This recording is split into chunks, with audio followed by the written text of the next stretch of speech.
Hello students, welcome to engineering mechanics course. In engineering mechanics, many times you have to use sine and cosine rules of triangle if you are solving the problems of engineering mechanics using geometry or trigonometry.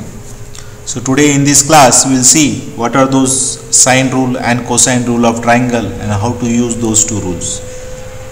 So sine rule, if you look at the triangle, with the three sides of triangle, if you mark as side A, B and C, three sides of triangle, angle in front of side A, if you mark as a angle A between these two sides B and C sides, angle in front of side B if you mark as a capital B, and angle in front of side C if you mark as a capital C.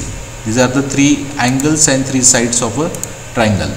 Now sine rule state that if you take a ratio of side upon, if you are taking A upon sine of angle between remaining two sides are B and C. So angle made by B and C sides is angle A. So small a upon sine of capital A. Small a is a side.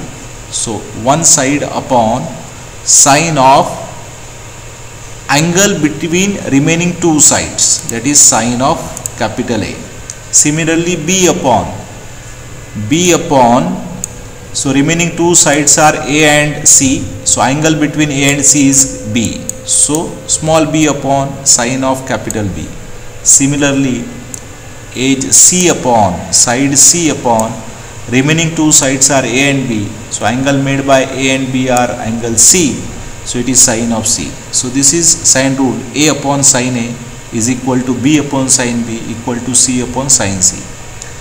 This sine rule you can also write in this form by taking reciprocal of ratios, that is sine A upon small a, sine B upon small b, sine C upon small c.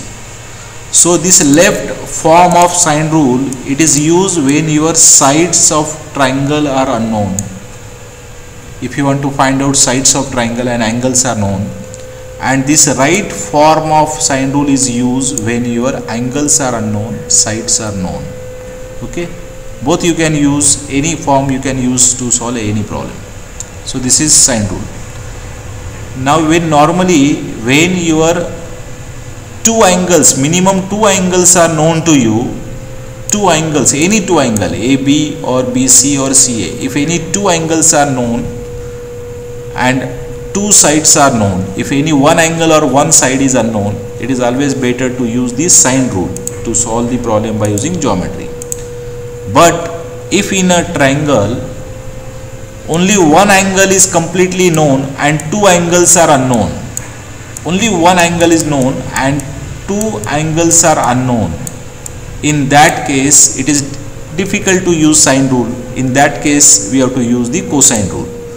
So now cosine rule state that if you consider the same triangle with the three sides ABC and three angles ABC, capital ABC, so cosine rule state that cos of any angle, suppose cos of A is equal to sum of square of two sides which are making that angle. So angle A is made by sides B and C. So sum of square of these two sides, B square plus C square, right, minus square of third side, that is minus A square, divided by 2 into again multiplication of those two sides which are making that angle, that is 2 into B into C.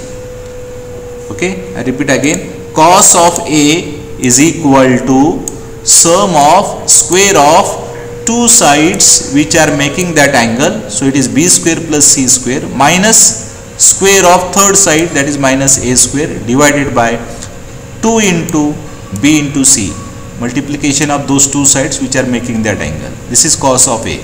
So if you want to write down cos of B, so cos of B is equal to, this angle B is made by these two sides, so it is A square plus C square minus B square, A square plus C square minus B square, divided by 2 into A into C. right? That is cos of B. Similarly, cos of C is equal to, angle C is made by sides B and A, so it is A square plus B square minus C square divided by 2 into A into B or B into A.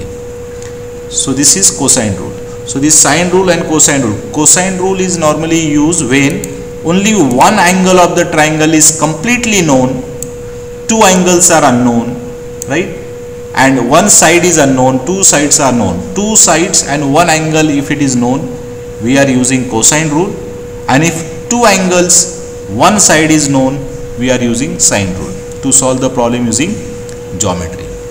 Okay, so I hope all of you have understand how to use sine rule and cosine rule. Thank you very much.